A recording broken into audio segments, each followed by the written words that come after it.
Pag babarilin na kami, edi okay lang.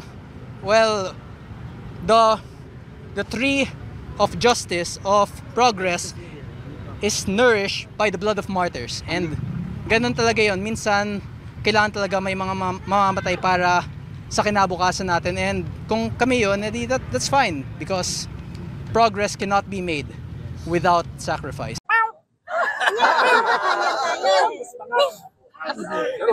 Any words, sir? Any words?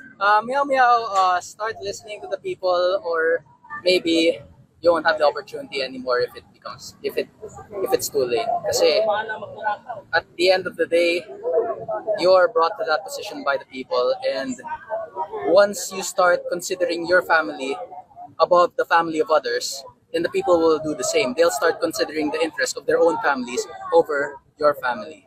Okay? Because the people believed in you, and there are still some who do.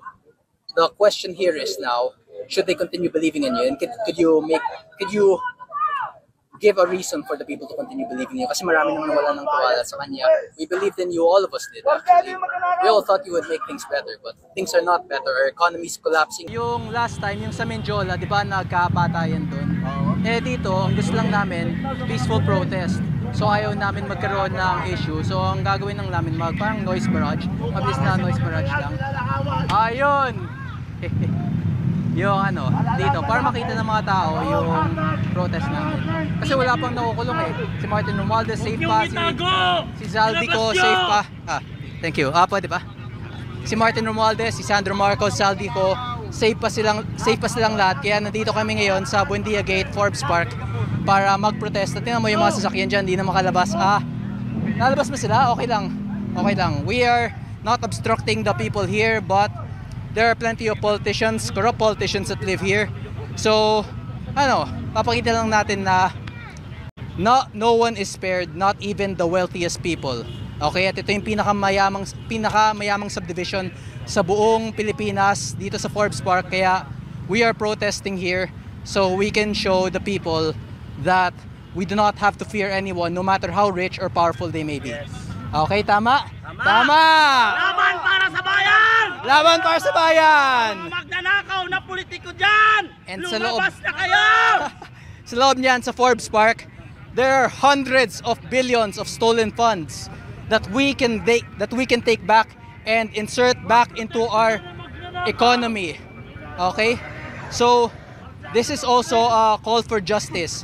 Kasi pag nabalik na yan sa ekonomiya natin, we can start allocating those funds into projects that could help improve our country and our economy. We can start building more schools, we can start building more hospitals, everything. Infrastructure projects, education projects, health-related projects, everything once we take what is stolen from us that lies beyond those gates. Sir, sinong tao po ang nandyan na pinapanawagan niyo po? Sino pong official ng gobyerno? Nabaltaan ko may bahay dyan si Zaldico at si Martin Romualdez sa loob ng Forbes Park. Kaya yun lang yung target namin. Sinabi ko din sa mga residents sa loob ng Forbes Park na ang plano ko is just for Martin Romualdez and Zaldico. I want to see for myself what they have stolen from the people. Wala namang paggugulo, sir. Wala naman tayong... wala yun. Wala yun. We will not open fire. We did not even bring weapons. Hindi ko alam sa iba, pero ang sabi ko sa lahat ng mga tao ko, no weapons. No weapons. We won't bring any weapons. Pag babarilin na kami, edi okay lang.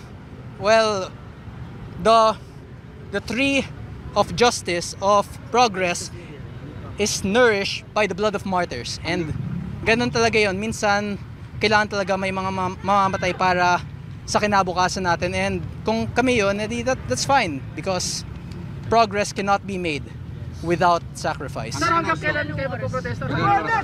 Mga lumabas sila. Or mga 1 hour lang kasi may session pa ako bukas eh. Sino mga kasama niyo dito, sir? Kami lang, mga yung Pilipino. mga tao namin. Ito. Kasi mga iba din na sumama, yung nakita nila yung crowd, edi nag-enjoy sila, na-excite sila, gusto nilang sumali. They want to be part of the revolution. Gusto kayong panawagan, sir? Ha? Sa mga tao? Gusto pa kayong panawagan? To the international community. Okay, wait, teka lang. The international community, the Philippine government, the Filipino people has always removed corrupt officials through peaceful protests. Hindi tayo gagaya sa Nepal, hindi tayo gagaya sa mga nangyayari sa ibang bansa. We will do this peacefully. We will get Marcos to resign peacefully, and this is just the first step. Every day from now on, we will be protesting at various subdivisions, yung mga pinakamayamang subdivision kung saan nakatira yung mga congressman, para makita nila na just as the ordinary people, the poor people are afraid to lose their houses during typhoons and earthquakes, ngayon sila naman yung makakaramdam ng feeling na yung kalaban nila, yung mga naghahanap ng hustisya ay nasa labas na ng mga gates Sir, nila. hindi ba kayo natatakot baka balikan kayo ng gobyerno sa ginagawa niyo? Eh okay lang yun, lahat man tayo mamamatay eh. So you mentioned that this is just the first step. After today, what's next? Bukas mag-rally ulit kami dito sa Forbes Park. Sir, are we expecting na haharapin talaga kayo? Anybody from the CO or the Romualdez dito? Di ko alam. Kasi si John Vic nandito din eh. Di ba may mga police siya? Mga 2,000, 3,000 police mobilized sa Forbes Park. Pero hindi pa siya lumalabas. I've heard that may headquarters sila doon sa loob. May temporary headquarters sila. Pero hindi pa siya lumalabas. If John Vic's watching this, I hope he comes out and talk to me. Sir, dati kinampanya niyo si BBM, tama? So ngayon, nagsisisi ba kayo na kinampanya niyo siya? Hindi naman. Kasi pag kinumpara mo yung mga speech ni BBM nung 2022 at nung 2025, then they're very different people. Kasi pag nakita mo yung mga pinagsasabi ni BBM ngayon, it's very chaotic, very unsure. Pero nung 2022, at that time, no one could have blamed anyone for believing in him because he actually had a vision of unity and a vision of hope for our future. Now, sobrang dami nang nawala ng tiwala sa kanya, and I think it's time for him to resign. Sa tingin niyo, sir, bakit nagkaganito yung pamumuno? Hindi natin alam. Maybe he just prioritized his own interests and his own family's interests over the interests of the people. Maybe he was a good person back then, pero masyado siyang natakot na baka mapatalsik siya ulit. So he tried to collect all the resources for himself so that he will always have power. Hindi natin alam.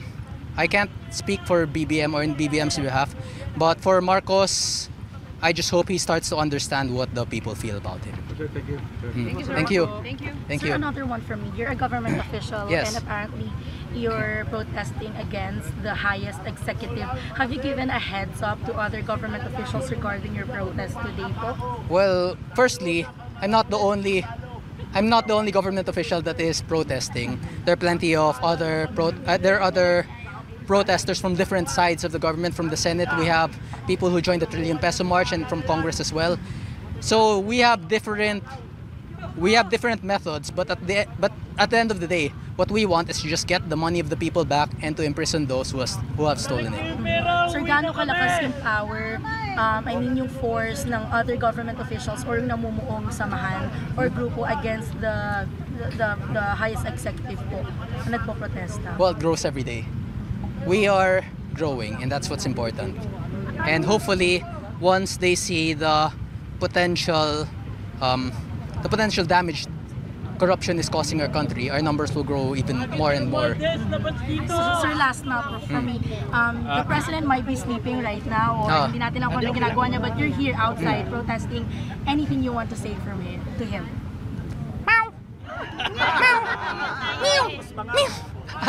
Hindi, bali tayo. Sir, any words?